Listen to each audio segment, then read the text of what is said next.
السلام علیکم ورحمۃ اللہ وبرکاتہ۔ محترم سامعین، آپ حضرات کی خدمت میں ہم ایک بیان پیش کر رہے ہیں، روزہ چھوڑنے کا انجام۔ بیان فرما رہے ہیں قاری حنیف صاحب ملتانی رحمۃ اللہ علیہ۔ ارشاد فرمایا مدنی کریم صلی اللہ تعالی علیہ وسلم نے اگر کسی نے ایک روزہ چھوڑ دیا، 100 سال تک رات دن گرمی سردی روزہ رکھتا رہے، ایک روزے کا بدلہ ہرگز نہیں ہو سکتا۔ رمضان کے ایک روزے کا بدلہ نہیں ہو سکتا۔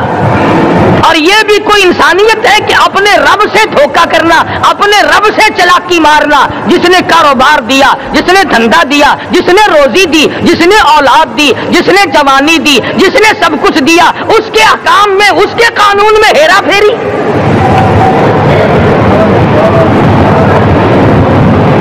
صحابہ کرام رضوان اللہ تعالی علیہ مجمعین کی جماعت کے یہاں تو ایسا ہرگز نہ تھا۔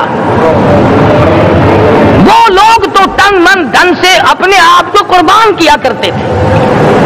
اب آپ خیال فرمائیں کہ رمضان کا 17واں روزہ ہے اور جنگ بدر ہوا ہے۔ اسلام کی سب سے پہلی لڑائی روزوں میں ہوئی، اسلام کی سب سے پہلی لڑائی روزوں میں ہوئی۔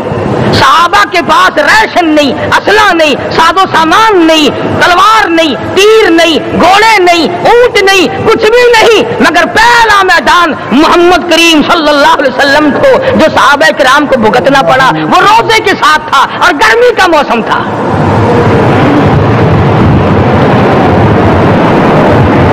بڑے دکھ کی بات ہے کہ رمضان المبارک گزر گیا، بعض گرمی میں گھر والوں نے رمضان کو داخل ہی نہیں ہونے دیا۔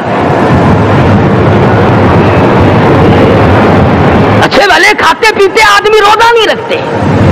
مزدوروں کو یہ بہانہ ملا کہ ہم کاروبار کرتے ہیں، روزہ کیسے رکھے؟ ارے اگر موت آ گئی تو تیرا باپ کمائی کرے گا،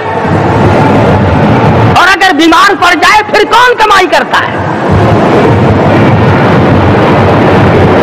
ارکان اسلام میں سے ہے روزہ، احکام اسلام میں سے ہے روزہ، اسلام کی بنیاد میں سے ہے روزہ۔ نماز بھی اور روزہ بھی۔ جس نے نماز کی پرواہ نہ کی اس نے ایک ستون گرا دیا، جس نے روزے کی پرواہ نہ کی اس نے دوسرا ستون گرا دیا، جس نے زکات کی پرواہ نہ کی اس نے تیسرا ستون گرا دیا، جس نے حج کی پرواہ نہ کی اس نے سارے اسلام کی عمارت کو ڈھا دیا۔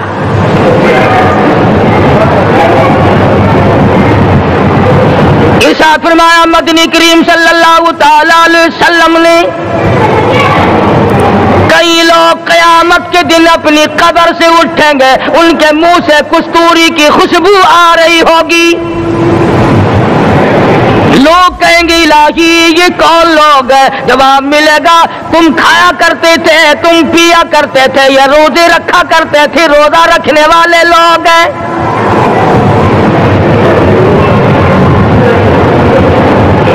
ملتان کے دوستو، اگر تمہاری یہ تمنا ہو کہ ہم قیامت کی پیاس سے بچ جائیں، 50,000 سال کی شدت والی پیاس سے بچ جائیں، قیامت کے دن والی گھبراہٹ سے بچ جائیں، قیامت کے خوفناک عذاب سے بچ جائیں، اگر 50,000 سال کی دھوپ سے بچنا چاہتے ہو، شدت سے بچنا چاہتے ہو، گرمی سے بچنا چاہتے ہو، پیاس سے بچنا چاہتے ہو، مسلم شریف کی روایت میں ہے ایک آدمی کی زبان اتنی باہر لٹک جائے گی اس پہ 18 آدمی کھڑے ہو سکے۔ ان تمام پیاسوں سے، گھبراہٹوں سے اگر بچنا چاہتے ہو، اتنی شدید گھبراہٹ آئے گی، اتنا سخت ماحول بن جائے گا۔ قرآن کریم کہتا ہے یا ایھا الناس اتقوا ربکم، ڈرو اپنے پروردگار سے جس نے تمہیں آنکھیں دی۔ اتقوا ربکم، ڈرو اس پروردگار سے جس نے زبان دی۔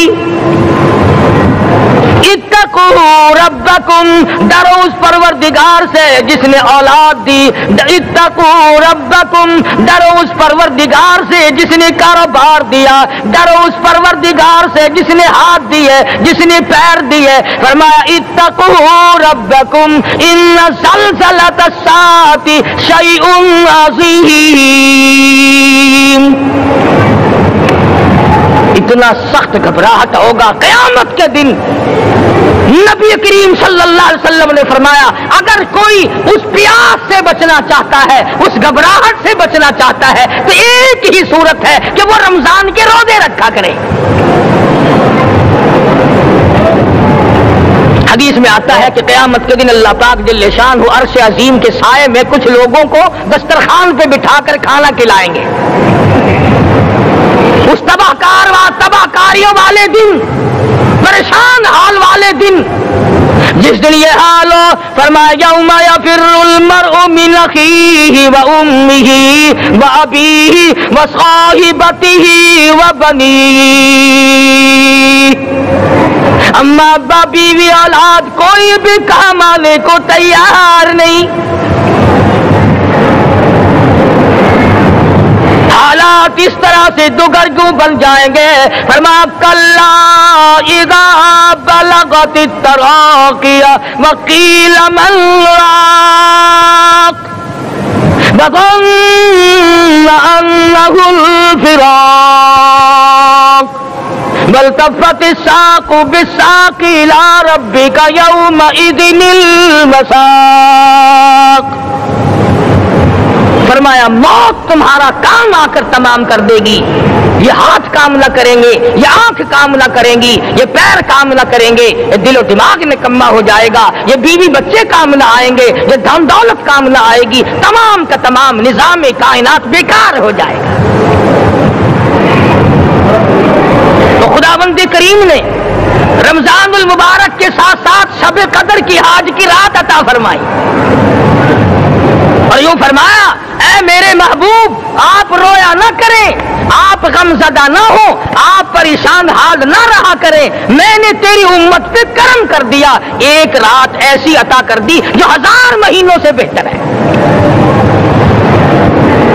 اور قرآن کریم پڑھنے کا لطف میں اور آپ کیا جانے۔ جاؤ ابو بکر صدیق رضی اللہ تعالیٰ عنہ سے پوچھو کیسا قرآن کریم پڑھا کرتا تھا۔ سارے کافروں نے کھڑے ہو کر کے اعتراض کیا ابو بکر کو ہم زور سے قرآن کریم نہیں پڑھنے دیں گے۔ ابو بکر قرآن پڑھتا ہے، ہماری عورتیں پر اثر انداز ہوتا ہے، ہمارے بچوں پہ اثر ہوتا ہے، اور مکے کے کافروں کا یہ بیان ہے کہ جب صدیق اکبر قرآن پڑھتا تھا پہاڑ لرز جایا کرتے تھے۔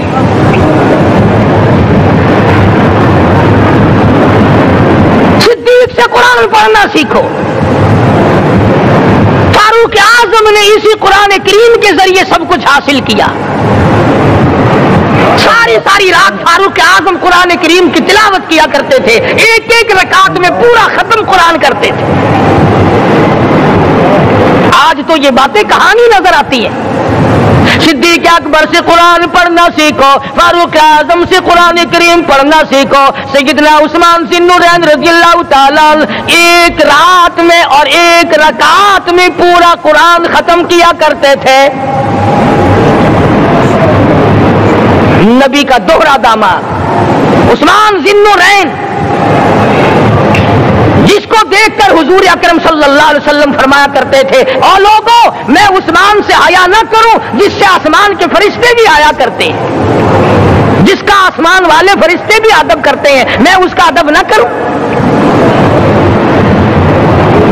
سیدنا علی مرتضی رضی اللہ تعالی عنہ ایسا قرآن کریم پڑھا کرتے تھے، سارا زمانہ شاہد ہے، سارا زمانہ گواہ ہے کہ جب وضو کرتے رنگ پیلا پڑ جاتا، مسجد میں قدم رکھتے بے ہوش ہو جاتے۔ کسی نے پوچھا امیر المومنین کیا بات ہے؟ فرمانے لگے اللہ کے دربار میں کھڑا ہونے لگا ہوں، ڈرتا ہوں کوئی بے ادبی نہ ہو جائے۔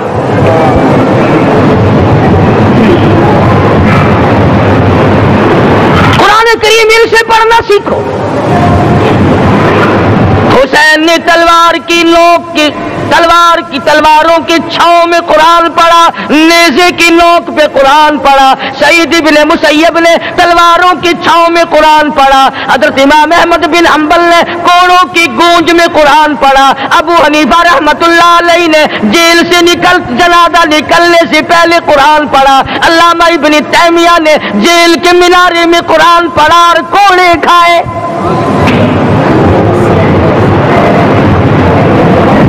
تم بھی قرآن پڑھتے ہو، جب کوئی مر جائے نا پھر قرآن پڑھتے ہیں، اور وہ بھی صحیح سالم پورا نہیں ہوتا۔ کیوں پڑھے؟ کوئی باپ مرے تیرا قرآن کریم پڑھے مولوی، کیوں؟ تیرے باپ کے نوکر ہے مولوی؟ تم خود کیوں نہیں پڑھتے؟ تمہارا خود کا تو یہ حال ہے کہ جن کپڑوں میں باپ نے دم توڑا، جن کپڑوں میں ماں نے دم توڑا، جن کپڑوں میں گھر والی نے دم توڑا، جن کپڑوں میں بھائی نے دم توڑا، وہ سارے کپڑے الگ رکھتے ہو۔ ارے ظالمو، تمہیں اپنے ماں باپ کے کپڑوں سے نفرت ہے۔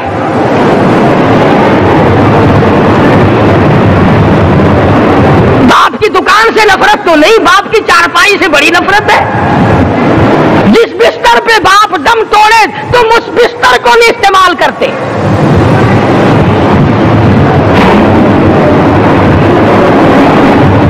رسموں میں ڈوبے پڑے ہیں لوگ، رسمیں بنا رکھی ہیں، یوں کرنا چاہیے اور اس طرح سے کرنا چاہیے، لہد کے پانی سے بچو، مردے کے کپڑے سے بچو، مردے کی چارپائی سے دور رہو، فلاں چیز سے دور رہو۔ تم نے کبھی یہ بھی سوچا کہ اگر تمہارے بس کی بات ہو تم موت سے بھی دور رہ کے دکھاؤ نا؟ اور وہ تو یہ شکر ہے کہ اللہ پاک نے قانون موت کا اپنے ہاتھ میں رکھا، ورنہ یہ جتنے بڑے بڑے ہیں نا، یہ سارے کے سارے فرشتوں کو پیسے دے کر ہمیں مرواتے رہتے۔ یقین جانو، سرمایہ دار اور یہ بڑے بڑے افسر سب بچے رہتے، ہمارا تختہ نکلوا دیتے۔ شکر ہے اسرائیل رشوت نہیں لیتا۔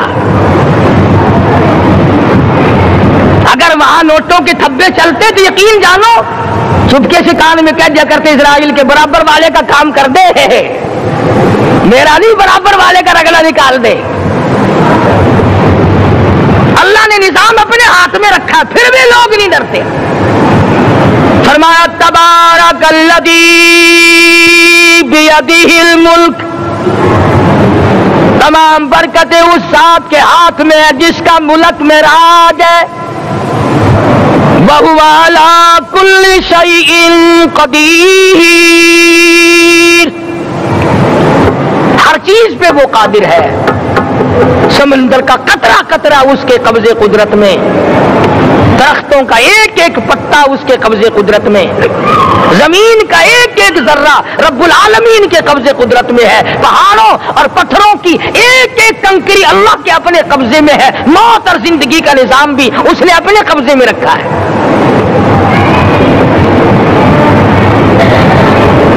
قرآن کریم ان سے پڑھنا سیکھو اگر کسی نے پڑھنا ہے۔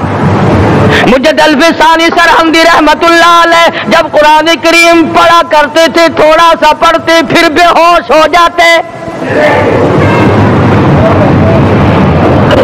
شاہ ولی اللہ نے مار کھا کر قرآن کریم پڑھا، شاہ عبدالعزیز کے دونوں ہاتھوں کے انگوٹھے کھینچ کر نکال دیے گئے مگر قرآن پڑھا۔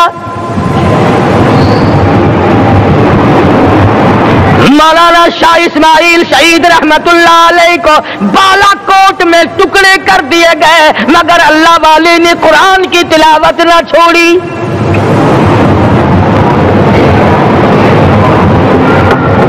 ان حضرات نے قرآن پڑھا ہے۔ ہمیں اگر قرآن کی لذت آ جائے، قرآن کریم کا مزہ معلوم ہو جائے، حلاوت معلوم ہو جائے، ہم تمام زندگی تلاوت ہی کرتے رہیں۔ حضرت لاہوری رحمت اللہ علیہ رات دن تلاوت کیا کرتے تھے۔ ظالم افیسروں نے برف کی سلی پہ لٹا لیا اور حضرت سے کہا گیا کہ آپ اپنے مطالبے ختم نبوت سے دستبردار ہو جائیں، تو حضرت نے جواب دیا میں جان کا سودا کر چکا ہوں، ایمان کا سودا نہیں کرتا۔ سید عطا اللہ شاہ صاحب بخاری سب کہہ دو رحمت اللہ علیہ جیل میں ہے، 20 سیر گندم روزانہ پیسنے کے لیے ملتی ہے، پسا ہوا آٹا انتظامیہ کے حوالے کر دیتے ہیں۔ حیران ہے انتظامیہ، کس وقت چکی چلاتا ہے بخاری، کس وقت پیستا ہے، یہ تو قرآن پڑھتا رہتا ہے۔ سپرڈنٹ جیل نے چھاپا مار کر دیکھا، پچھلی رات کو قرآن کریم بیٹھا ہوا بخاری پڑھ رہا ہے، سورت یوسف کی تلاوت ہو رہی ہے، چکی خود بخود چل رہی ہے، دانے خود بخود اٹھ کر چکی میں پڑھ رہے ہیں۔ یہ حضرات تھے جنہوں نے قرآن مجید لذتوں کے ساتھ پڑھا۔ غازی علم الدین نے پھانسی کی کوٹڑی میں رات دن قرآن کی تلاوت کر کر کے حضور اکرم صلی اللہ علیہ وسلم کا روزانہ دیدار کیا۔ سلطان نور الدین زنگی رحمت اللہ علیہ ہر جمعرات کو پورا قرآن ختم کرتا تھا اور 1000 دفعہ درود شریف پڑھا کرتا تھا۔ مدنی کریم صلی اللہ علیہ وسلم کا خواب میں 12 دیدار کیا کرتا تھا۔ سلطان عالمگیر رحمت اللہ علیہ مغلیہ خاندان کا چشم و چراغ ہے، بادشاہ وقت ہے، قرآن مجید کا حافظ بھی تھا، مفسر بھی تھا، اور مدنی کریم صلی اللہ علیہ وسلم کی 5000 حدیث پاک عالمگیر بادشاہ کو زبان نہیں یاد تھی، اور اتنا اچھا مسلمان آدمی تھا کہ ساری زندگی میں تہجد کی نماز قضا نہیں کی، ساری زندگی میں۔ بادشاہ تہجد پڑھا کرتے تھے، آج تم 2 ٹکے کے آدمی تہجد نہیں پڑھتے۔ یہی وجہ ہے کہ ہم آج کافروں کے سامنے مرغوب ہیں، مغلوب ہیں، ان سے دبے ہوئے ہیں۔ کبھی اسرائیل فلسطینیوں کو مارتا ہے، کبھی لبنان کو مارتا ہے، کبھی شام پہ چڑھائی کرتا ہے۔ یہی وجہ ہے ہم نے قرآن چھوڑا، اللہ پاک نے اپنی رحمت کی چادر ہمارے سر سے اتاری۔ قرآن کریم کی لذت ان لوگوں کو ملی جنہوں نے ہر موڑ پہ تلاوت کی۔ صحابہ اکرام رضوان اللہ تعالی علیہ مجمعین میں سے ایک رات ایسی آئی، حضور صلی اللہ علیہ وسلم نے فرمایا کہ آج ہماری پہرے داری کون کرے گا؟ 2 انصاری جوان اٹھے اور وہ کہنے لگے کہ ہم کریں گے۔ چنانچہ حضور صلی اللہ علیہ وسلم نے ان کو پہرے دار بنا دیا۔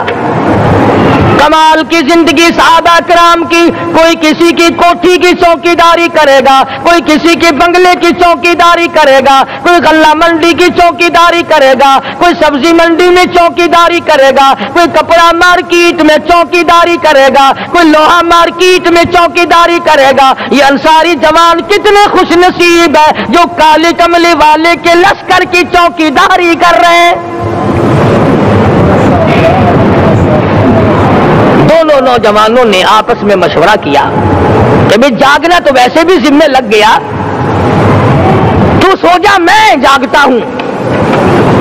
چنانچہ جاگنے والے نے سوچا کہ خالی جاگ کر کیا کروں گا، قرآن کریم کی تلاوت کروں اور نماز کی نیت باندھ کر تلاوت کروں تاکہ پروردگار عالم راضی ہو جائے۔ فرمایا فاذکرونی اذکرکم واشکروا لی ولا تکفرون، تم مجھے یاد کرو میں تمہیں یاد کروں گا، اگر تم مجمع میں مجھے یاد کرو گے میں فرشتوں کے مجمع میں تمہیں یاد کروں گا، اور اگر تم مجھے تنہائی میں بیٹھ کے یاد کرو گے تو اللہ پاک جل شانہ فرماتے ہیں میں تمہیں عرش عظیم پہ یاد کروں گا۔ جس نوجوان نے اپنے ذمہ جاگنا لیا، قرآن کریم کی تلاوت شروع کر دی، نماز کی نیت باندھ کر سورت کہف پڑھنے لگا، دشمن کی طرف سے تیر لگا کمر میں، پتہ ہی نہ چلا کیسی نماز پڑھتا ہوگا کہ اس کو پتہ ہی نہ چلا۔ دوسرا تیر لگا، تیسرا تیر لگا، خون بہ کر سونے والے ساتھی کے نیچے پہنچا، اس نے اٹھ کر شور مچایا نماز ختم کر دشمن آ گیا۔ چنانچہ جب نماز ختم کی تو کمر پہ ہاتھ لگا کر کہنے لگا کہ میری کمر میں تو تیر چبھے ہوئے ہیں۔ انہوں نے کہا تجھے پتہ نہیں؟ کہنے لگا نہیں مجھے کوئی پتہ نہیں۔ اب وہ صحابی کھینچ کر نکالنے لگا، وہ جس کو لگے ہوئے تھے وہ کہنے لگا کیا مجھے دکھ ہوتا ہے، میں دوبارہ نیت باندھتا ہوں، قرآن پڑھنے لگوں گا، پھر نکالنا مجھے پتہ نہ چلے گا۔ اور مسلمانوں خدا کی قسم نبی کے دیوانوں نے، نبی کے پروانوں نے ایسا قرآن پڑھا تیر چبھتے گئے پتہ ہی نہ چلا۔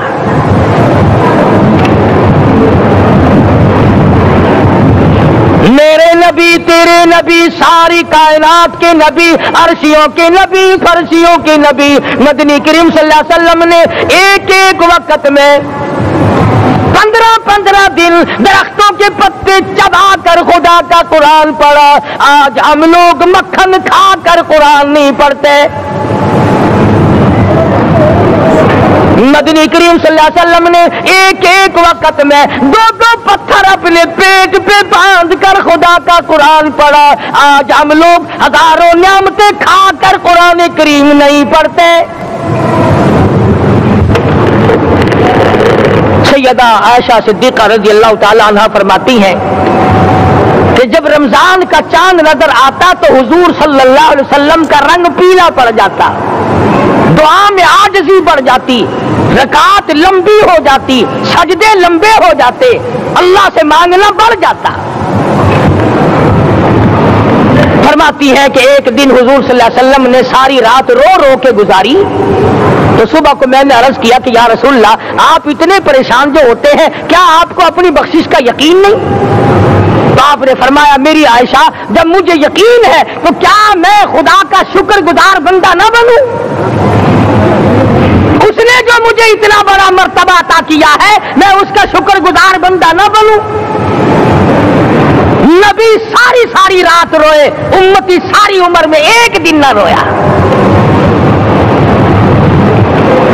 فرمایا ان تعذبهم فإنهم عبادك, ان تعذبهم فإنهم عبادك وإن تغفر لهم فإنك أنت العزيز الحكيم.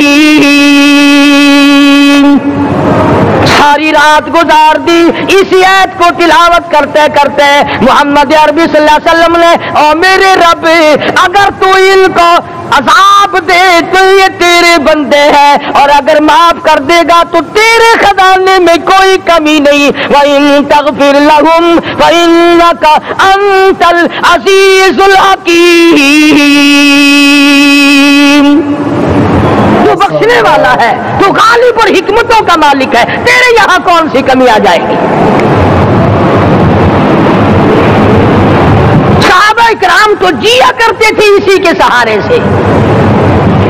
سیدنا معاذ بن جبل رضی اللہ تعالی ہر وقت دعا کرتے تھے, الہی جب میری موت آئے, رمضان کا مہینہ ہو, گرمی کا موسم ہو, میرا روزہ ہو, جہاد فی سبیل اللہ ہو, کافروں سے مقابلہ ہو رہا ہو, لڑائی ہو, اعلان ہو چکا ہو, تؤمنون باللہ ورسولہ وتجاہدون فی سبیل اللہ.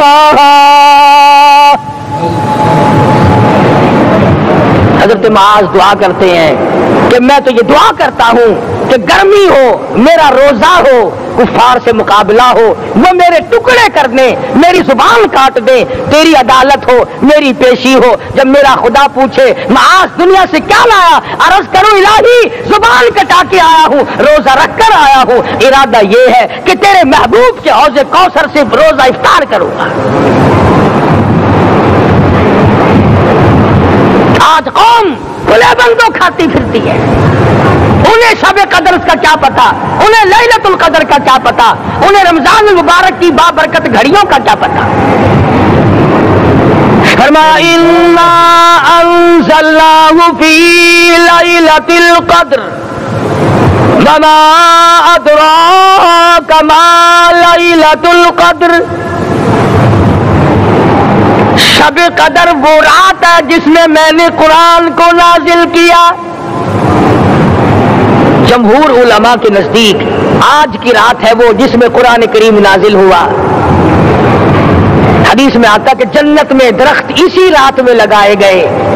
حضور صلی اللہ علیہ وسلم نے فرمایا کہ جنت کو اسی رات میں سجایا جاتا ہے, جنت کے دروازوں کو کھول دیا جاتا ہے, ایک ہوا چلتی ہے, حلقے بجتے ہیں, پوچھا جاتا ہے یہ کیا بات ہے, جواب ملتا ہے کالی کملی والے کے امتیوں کے لیے جنت کو کھول دیا گیا.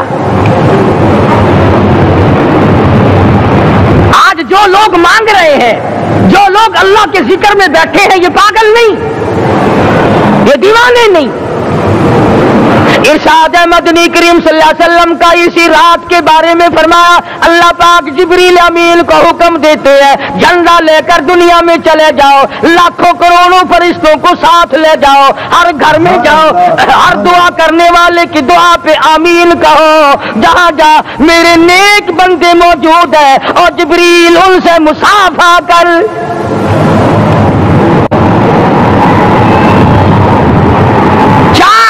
کا آدمی آج بھی محروم ہے. مرد بھی عورتیں بھی کان کھول کر سن لیں, 4 قسم کے آدمی آج کی رات بھی اللہ کی رحمت سے محروم ہے, شب قدر کی برکتوں سے محروم ہے, سعادتوں سے محروم ہے, رمضان کی خوشبختیوں سے محروم ہے. 4 قسم کا آدمی. سب سے پہلا شرک کرنے والا,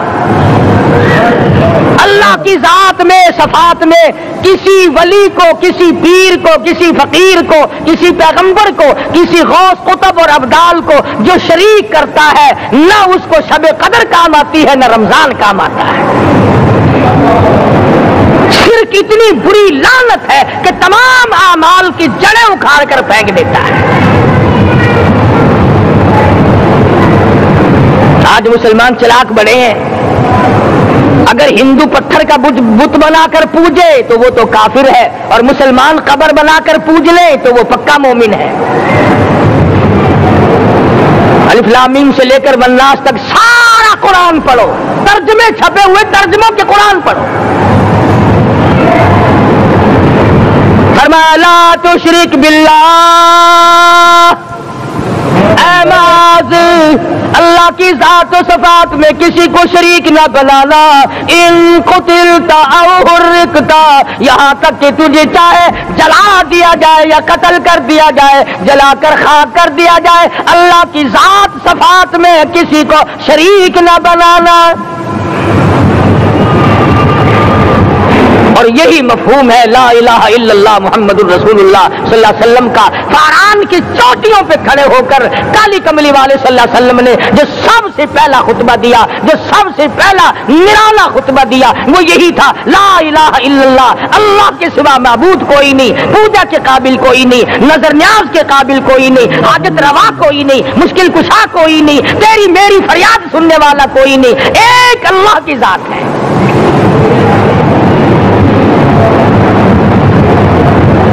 آج تو لوگ درختوں کی پوجا الگ کرتے ہیں, پانی کی پوجا الگ کرتے ہیں, قبروں کی پوجا الگ کرتے ہیں, پھر مومن کے مومن ہیں. تو 4 قسم کے آدمی اس رات میں بھی اللہ کی رحمت سے محروم ہے. سب سے پہلا شرک کرنے والا.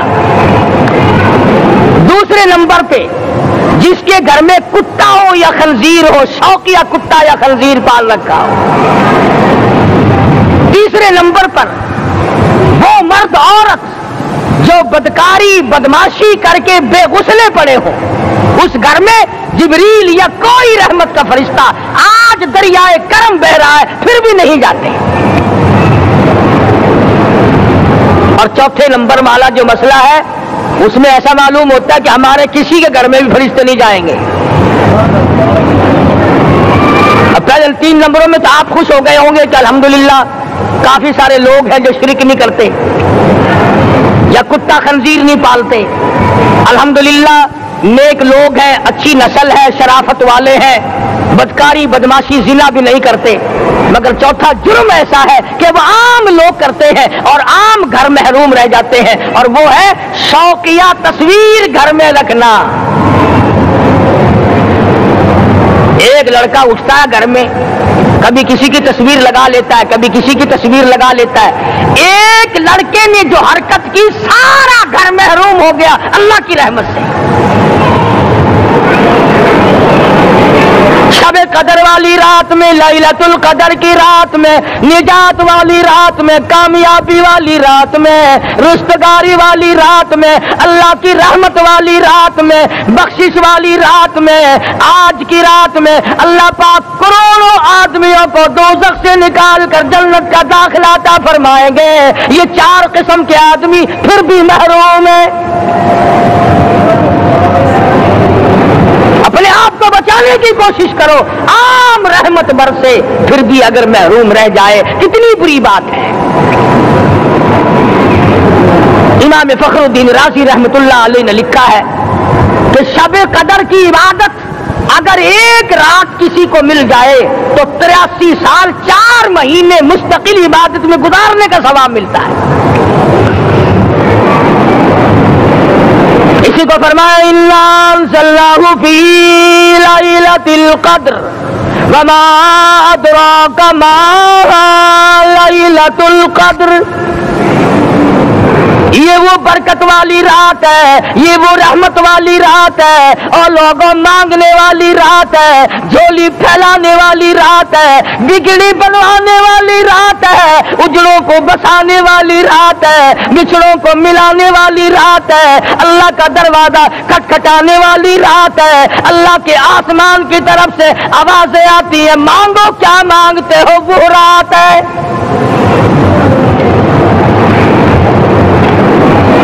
اب نبی کریم صلی اللہ علیہ وسلم کی زبان مبارک پر اگر کوئی یقین نہ کرے تو اس کا کیا علاج ہے؟ صحابہ کرام کو تمام چیزوں پہ یقین تھا، اس لیے قرآن نے ان کی گواہی دی، اذ جاءوکم من فوقکم ومن اسفل منکم واذ زاغت الابصار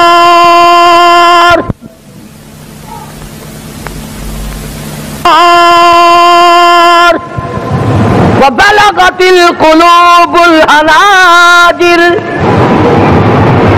فرمایا کہ صحابہ کے سانس گلے میں اٹک گئے تھے، پیاس اور بھوک کی وجہ سے میدان جہاد میں کھڑے تھے، پریشان حال تھے، مگر پھر بھی اتنا مضبوط ایمان تھا، کہتے تھے وما زادہم الا ایمانا و تسلیما، ہمارا نبی سچا، ہمارا خدا سچا، ہمارا قرآن سچا۔ بے شمار واقعات قرآن کریم پیش کرتا ہے صحابہ کرام کے کہ انہوں نے اپنی زندگی میں کبھی بھی اس قسم کا کام نہیں کیا جس سے اسلام بدنام ہوتا ہو۔ حضرت امیر معاویہ رضی اللہ تعالیٰ عنہ کاتب وحی قرآن کا منشی، اتنا سچا عاشق تھا، اتنا بڑا دیوانہ اور پروانہ تھا، صلح حدیبیہ والے دل جو مدنی کریم صلی اللہ علیہ وسلم کے منہ مبارک بال مبارک ہاتھ آئے، حضور کے ناخن ہاتھ آئے، آخری وقت میں وصیت کی جب مجھے غسل دے کر فارغ ہو جاؤ، جب کفن پہنا چکو، جب میرا منہ کفن میں چھپانے لگو، میرے آقا کے ناخن اور بال میرے آنکھوں پہ رکھ دینا۔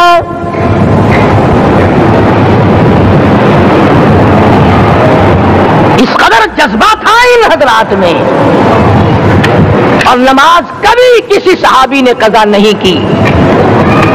آج کا مسلمان تو کسی معاملے میں بھی نہیں لڑتا، حضور صلی اللہ علیہ وسلم نے مقروض میت کی نماز جنازہ کبھی نہیں پڑھائی۔ آج جس نے کسی کا قرضہ دینا ہو وہ پرواہ ہی نہیں کرتا، نہ موت سے ڈرتا ہے، نہ قبر سے ڈرتا ہے، نہ حشر سے ڈرتا ہے، نہ اللہ کے عذاب سے ڈرتا ہے۔ جب بھی کوئی مر جاتا حضور اکرم صلی اللہ علیہ وسلم تشریف لاتے، پہلے پوچھتے اس کے ذمے کسی کا قرضہ تو نہیں، یا کوئی ضامن بنتا، اور یا خود حضور صلی اللہ علیہ وسلم فرماتے کہ میں قرضہ ادا کروں گا، پھر آپ جنازے کی نماز پڑھایا کرتے تھے۔ اتنے بڑے جذبے کے مالک تھے صحابہ کرام کہ انہوں نے کسی موڑ پہ بھی حضور صلی اللہ علیہ وسلم کو یوں خالی نہ چھوڑا، تنہا نہ چھوڑا، آپ کے ساتھ نہ چھوڑا، قرآن کریم کے حکموں کی کبھی بھی خلاف ورزی نہ کی۔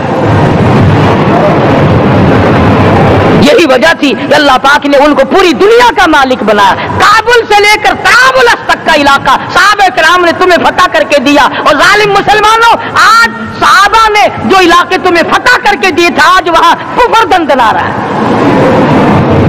تم نے کفر کے جھنڈے لہرائے، تم نے کفر کے حوالے کیا مسلمانوں، اور پھر تام صحابہ پہ کرتے ہو۔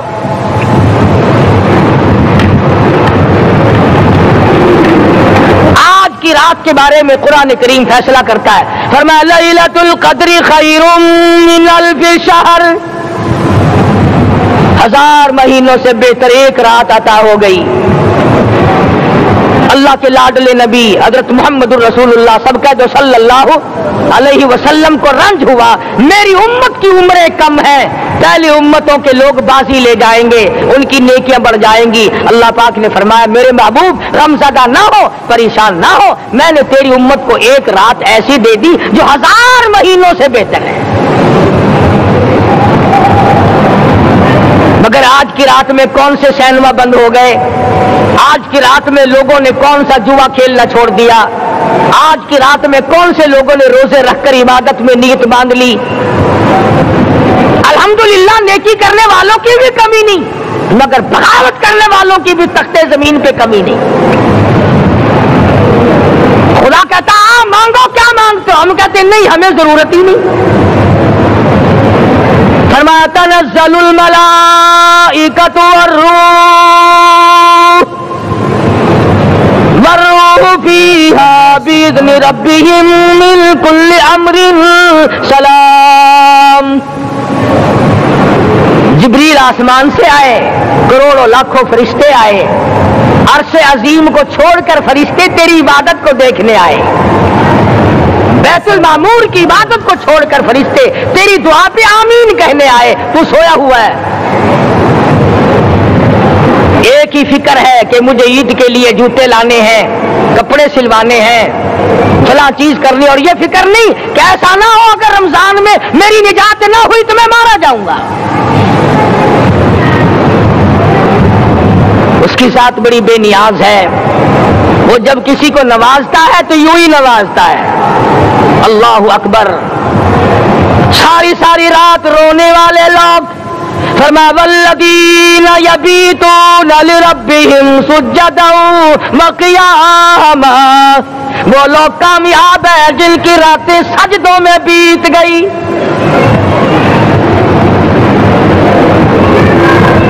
ان مسجدوں میں ہم سے قرآن نہیں پڑھا جاتا، پنکھوں کے نیچے قرآن نہیں پڑھا جاتا۔ مولانا حسین احمد مدنی اور حضرت شیخ الہند رحمت اللہ علیہ نے قاہرہ کے جیل خانے میں 18 سیر مکئی پیستے پیستے خدا کا قرآن پڑھا، چکی چلاتے چلاتے قرآن یاد کیا اور قرآن پڑھا۔ مولانا ابوالکلام آزاد نے رانچی جیل میں خدا کا قرآن پڑھا، مجدد الفسانی نے گوالیار کے جیل خانے میں خدا کا قرآن پڑھا۔ دلی کے چاروں طرف 4000 عربی مدرسے تھے، 4000 عربی مدرسے تھے۔ انگریز سے مقابلہ کیا علماء نے، اللہ والوں نے، کفر کے سامنے سر جھکایا نہیں، کفر کے سامنے ڈرے نہیں، مرعوب نہیں ہوئے، مغلوب نہیں ہوئے۔ 4000 مدرسوں میں سے دلی سے مراد آباد تک، دلی سے پانی پت تک، دلی سے لے کر غازی آباد تک، چاروں طرف کے علاقے میں کوئی درخت ایسا نہ تھا جس پہ کسی عالم دین کی لاش نہ لٹکی ہو۔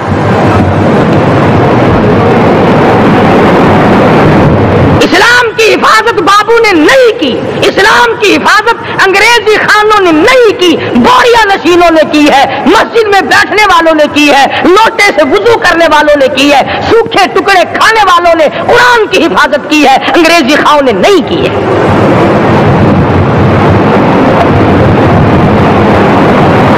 مولانا جعفر تھنیسری رحمت اللہ علیہ، مولانا حمید اللہ، مولانا یحییٰ صورت والے، 3 عالم دین کو پکڑا ہے انگریز نے۔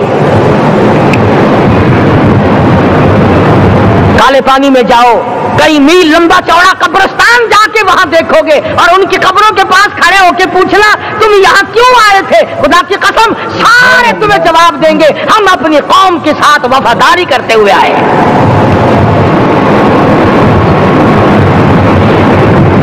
پیروں میں بیڑیاں ہیں، چابک مارے جا رہے ہیں علماء دین کو۔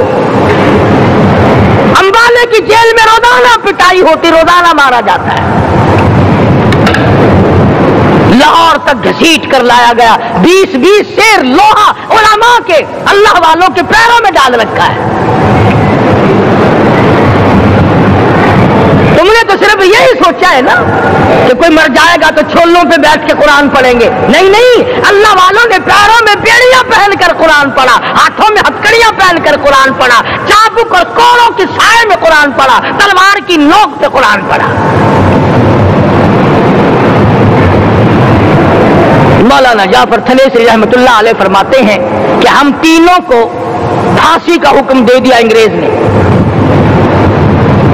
تو جو پروانہ لے کر آیا ہم بڑے خوش ہوئے، اچھلنے لگے، کودنے لگے کہ لو بھائی اللہ پاک نے شہادت کا انتظام کر دیا۔ فرمایا وَلَا تَقُولُوا لِمَن يُقْتَلُ فِي سَبِيلِ اللَّهِ أَمْوَاتٌ بَلْ أَحْيَاءٌ وَلَٰكِن لَّا تَشْعُرُونَ۔ جو میری راہ میں مارا گیا، جو میرے نام پہ مارا گیا، اسے تم مردہ نہ کہو، اس کی زندگی کی تم تمیز کر ہی نہیں سکتے۔ میرے نام پہ مرنے والا، میرے قرآن پہ مرنے والا، میرے دین پہ مرنے والا اور میرے نام پہ سر کٹانے والا، حدیث میں آتا ہے قیامت کا میدان ہوگا، شہیدوں کی جماعتیں آئیں گی، اللہ پاک شہداء کو فرمائیں گے جاؤ ہم نے تمہیں جنت دے دی، شہید کھڑے ہیں، آواز آئے گی جاؤ ہم نے تمہیں حوریں دے دی، شہید کھڑے ہیں، آواز آئے گی جاؤ ہم نے تمہیں سرخ یاقوت کے مکان دے دیے، شہید کھڑے ہیں، جاؤ ہم نے تمہیں سبز یاقوت کے مکان دے دیے، شہید کھڑے ہیں، جاؤ ہم نے تمہیں سونے چاندی کی اینٹوں والے مکان دے دیے، شہداء کھڑے ہیں، جاؤ ہم نے تمہیں مشک عنبر زعفران کے گارے کے بنے ہوئے مکان دے دیے، شہید کھڑے ہیں۔ اللہ پوچھے گا مانگو کیا مانگتے ہو؟ عرض کہیں گے الہی جنت نہیں چاہیے، حور نہیں چاہیے، جنت اور شہد اور دودھ کی نہریں نہیں چاہیے، تیرے نام پہ سر کٹانے میں جو مزہ آیا وہ جنت میں کہا ایک مرتبہ اور پیدا کر دے، پھر تیرے نام پر تیرا نام لوں چھری چلے، تیرے نام پہ بار بار ذبح ہونے میں جو مزہ آیا ہم تو صرف وہی مانگتے ہیں۔ اور خود سرکار مدینہ سب کہہ دو صلی اللہ علیہ وسلم نے فرمایا کہ مجھے اللہ کی راہ میں 100 مرتبہ ذبح کیا جائے، 100 مرتبہ زندہ کیا جائے، میں پھر بھی لا الہ الا اللہ محمد الرسول اللہ کی توحید کی تبلیغ سے میں پیچھے نہیں ہٹوں گا۔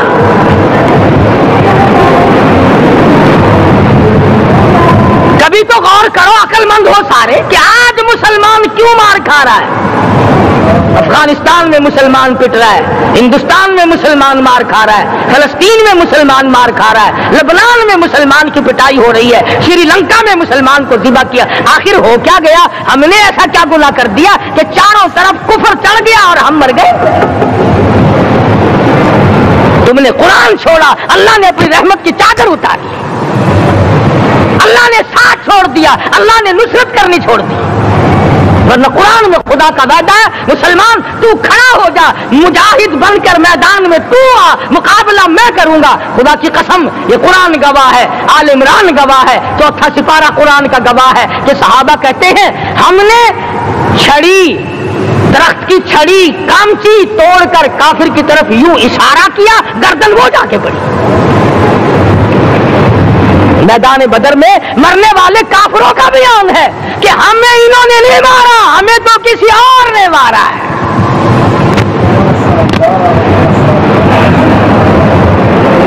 ایک دن مکہ مکرمہ میں امیہ بن خلف اپنے گھوڑے کو پانی پلا رہا ہے، اللہ پاک بیت اللہ کی ہر مسلمان کو زیارت نصیب فرمائے۔ حضور صلی اللہ علیہ وسلم نے پوچھا کیا کر رہا ہے؟ کہنے لگا گھوڑے کو پانی پلا رہا ہوں، تیار کر رہا ہوں گھوڑا، نعوذ باللہ اس پہ چڑھ کر تجھے قتل کروں گا۔ کس کو کہتا ہے؟ محمد عربی صلی اللہ علیہ وسلم کو دھمکی دیتا ہے، مکے کا چودھری، مکے کا سردار، مکے کا ایک رئیس امیہ بن خلف سرکار دو جہاں حضرت محمد الرسول اللہ صلی اللہ علیہ وسلم کو دھمکی دیتا ہے میں اس گھوڑے پہ چڑھ کر تجھے قتل کروں گا۔ حضور صلی اللہ علیہ وسلم نے جواب بن ارشاد فرمایا انشاءاللہ میں ہی تجھے قتل کروں گا، میں ہی تجھے قتل کروں گا۔ بات آئی گئی ہو گئی، میدان بدر میں امیہ حضور کے سامنے آیا، ایک جال کے درخت کی پتلی سی چھڑی تھی، حضور صلی اللہ علیہ وسلم نے اس کے کندھے پہ مار دی، امیہ بن خلف کے کندھے پہ جال کی چھڑی مار دی پتلی سی۔ یوں لکھا کتابوں میں گدھے کی طرح رینگتا تھا، چیختا تھا، چلاتا تھا، ہائے مر گیا، ہائے مر گیا، تباہ ہو گیا، برباد ہو گیا۔ کافر کہنے لگے بے غیرتی، لوگوں کے گلے کٹے پڑے ہیں وہ تو شور نہیں کرتے، تجھے ذرا سی چھڑی لگی ہے تو شور کر رہا ہے۔ سب کی توجہ ہے میری طرف، آپ سب کا دھیان ہے، بات سمجھ میں آ رہی ہے؟ امیہ کو کافروں نے غیرت دلائی، وہ کہنے لگے شرم کر، شور مچا رہا، گدھے کی طرح رینگ رہا ہے۔ بازو کٹے پڑے ہیں، گلے کٹے پڑے ہیں، وہ تو اس طرح کا شور کرتے نہیں، تجھے کیا ہوا؟ خدا کی قسم، تھا تو کافر، تھا تو ظالم، تھا تو مکے کا چودھری، مگر بات بڑی پتے کی کہی، بات بڑی پتے کی کہی۔ کہنے لگا مجھے غیرت دلانے والوں، کسی کو بلال نے مارا، کسی کو فاروق نے مارا، کسی کو صدیق نے مارا، کسی کو طلحہ زبیر نے مارا، کسی کو عبد الرحمن ابن عوف نے مارا، کسی کو علی مرتضیٰ نے مارا، تمہیں کیا معلوم ہے مجھے مدینے والی سرکار نے مارا ہے؟ اور کہنے لگا اگر میرا دکھ سارے مکے پہ تقسیم کر دو، جتنی تکلیف مجھے ہو رہی ہے اگر میری تکلیف کو سارے عرب پہ تقسیم کر دو، امیہ کہتا ہے تمہارے جگر پھٹ جائیں گے، تم تباہ ہو جاؤ گے۔ مجھے اتنی تکلیف ہو رہی ہے کہ مجھے حضور کے ہاتھ سے چھڑی لگی ہے، میں حضور کا مارا ہوا ہوں۔ کافر کو تو پتہ چل گیا کہ مجھے چھڑی کس کے ہاتھ سے لگی ہے۔ کبھی ہم نے بھی سوچا کہ اگر قیامت کے دن حضور صلی اللہ علیہ وسلم نے ہمیں جواب دے دیا تو ہم کہاں جائیں گے اور ہمارے لیے کون سا راستہ بنے گا؟ فرمایا تنزل الملائکۃ والروح، آسمان سے فرشتے اترتے ہیں اسی رات میں تمہاری دعاؤں پہ آمین کہنے کے لیے، تمہارے آنسوؤں کو دیکھنے کے لیے۔ حدیث میں آتا ہے جہنم کے انگاروں کو سمندر کا پانی نہیں بجھا سکتا، دریا کا پانی نہیں بجھا سکتا، ندی نالوں کا پانی نہیں بجھا سکتا، آنکھوں کا پانی بجھا سکتا ہے۔ جہنم کے انگاروں کو آنکھوں کا پانی بجھا سکتا ہے، جو خدا کے خوف سے آنسو نکلے گا اس سے جہنم کی آگ بجھ جاتی ہے۔ فرمایا اس رات میں اترتے ہیں فرشتے تمہاری عبادات کو دیکھنے کے لیے، اور خود اللہ جل شانہ آسمان دنیا پر نزول اجلال فرماتے ہیں اور آواز لگاتے ہیں میرے بندو اپنی مصیبتوں کا سوال کرو، میں آج پورا کروں گا۔ تو دین جن کی سمجھ میں آیا، میں ان کی بات کر رہا تھا، مولانا جعفر تنیسری رحمت اللہ علیہ اور یہ تینوں بزرگ خوش ہو گئے، اللہ پاک نے شہادت کا انتظام کر دیا۔